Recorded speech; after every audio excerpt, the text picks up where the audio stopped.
All right, so at this point, we've got our mix pretty well taken care of. You know, we've got some basic subtractive EQ stuff happening to clean up things, some dynamic range compression to tame some certain instruments and make them fit together in a little groove a little bit better.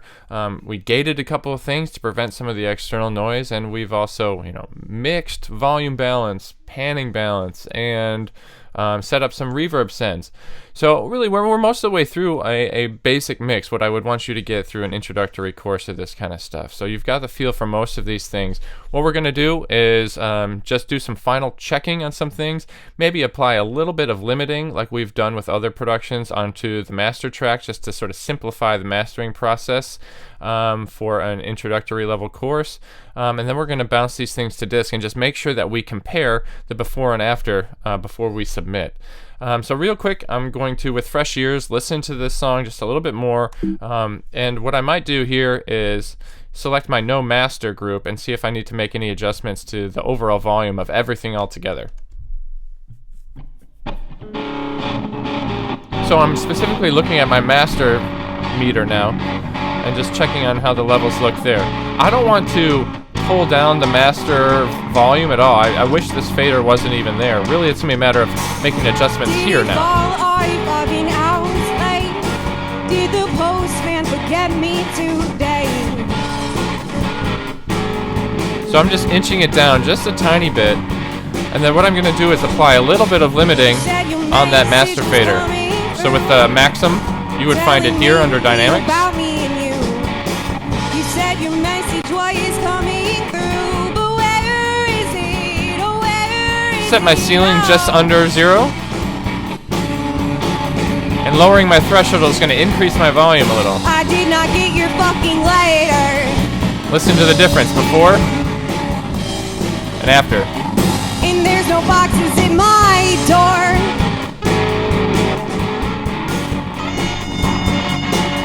Alright, so that made some positive changes. Maximize the volume a little bit without going overboard. Notice that I'm not clipping it all, and I'm not pushing it so it sounds all gross all the time. So at this point, I'm pretty happy with things, and I'm going to go ahead and bounce to disk. And when I do this, I like to make sure that I'm looking at the edit window, so Command equals to go back to that, to expand this. And basically the reason why I like to look at it from this perspective is that I could potentially be bouncing too much audio. And also, I guess as a one last little check, what I want to do is zoom in, and at the beginning of all this, I want to put like a little fade in and fade out maybe. And I'll do that on my master track. So watch what I'll do is I'll just take the grabber tool, and I'm gonna make I'll let the end ring out a little bit because I've got reverb, right? So you can hear it ring, but at some point I want to start a fade out completely. And that might be exactly how I start things off too, just so there's no clicking at the very beginning. So here's the beginning now. Nice and smooth. And then at the end, same sort of thing.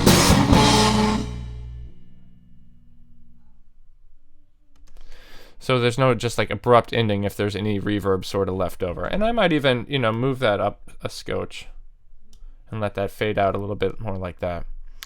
Cool, so I've sort of rounded off the edges of the beginning and the end. And the other thing that is useful to, before exporting or bouncing to disk, as Pro Tools likes to call it, is being able to select the actual length of the song as opposed to perhaps bouncing something extra that might be over here. So on a Mac, the keyboard shortcut is Option Command B to get to this dialog box, or you would go File, Bounce to Disk. And this is where things are going to be different for everybody, since we're working on different systems and stuff like that. You want to make sure that your bounce source is whatever your main outputs are. A1 and 2 is my main output, and that's what I've got here. That's what I need. I want a wave file, interleaved, 16-bit, 44.1. That's the CD standard audio, consumer grade audio releases. That's what we want. I'm going to call this Best Good Music Mix. And what I'm going to do here is actually, make sure that this is going to where I want it to.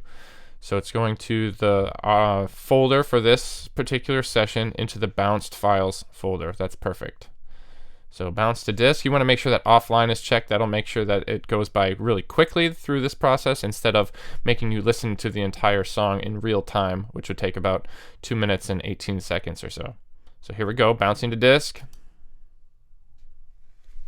Make sure that you don't have anything soloed or muted, so all the different pieces are included.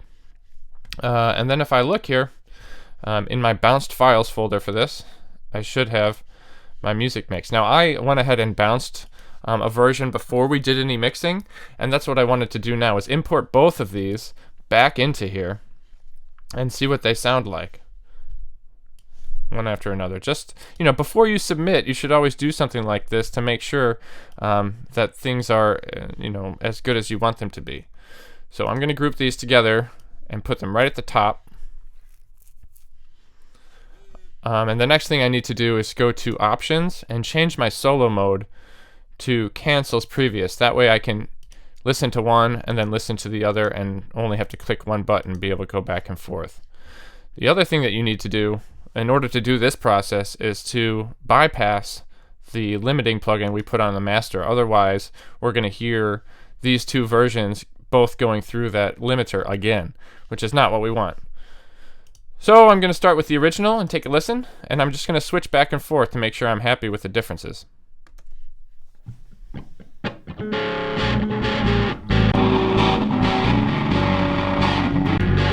I already hear a difference with the panning and the reverb.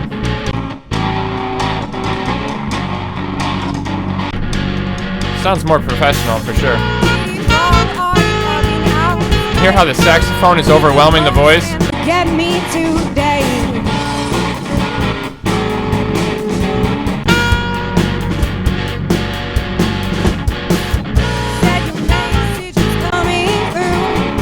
The message is coming through better now. You said your message was coming through, but where See, we still got a lot of guitar, but we're able to clearly hear the vocals.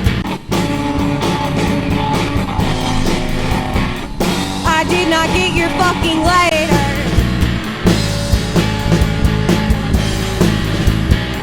And there's no boxes at my door.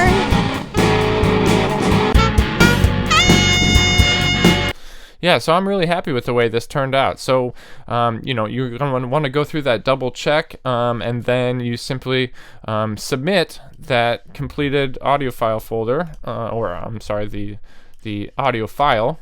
The Best Kid Music Mix WAV file is going to be submitted through Canvas, and that's it for this project. Hope you had fun with this basic approach to mixing, and we'll get going with some other stuff after this. Thanks for watching. See you later.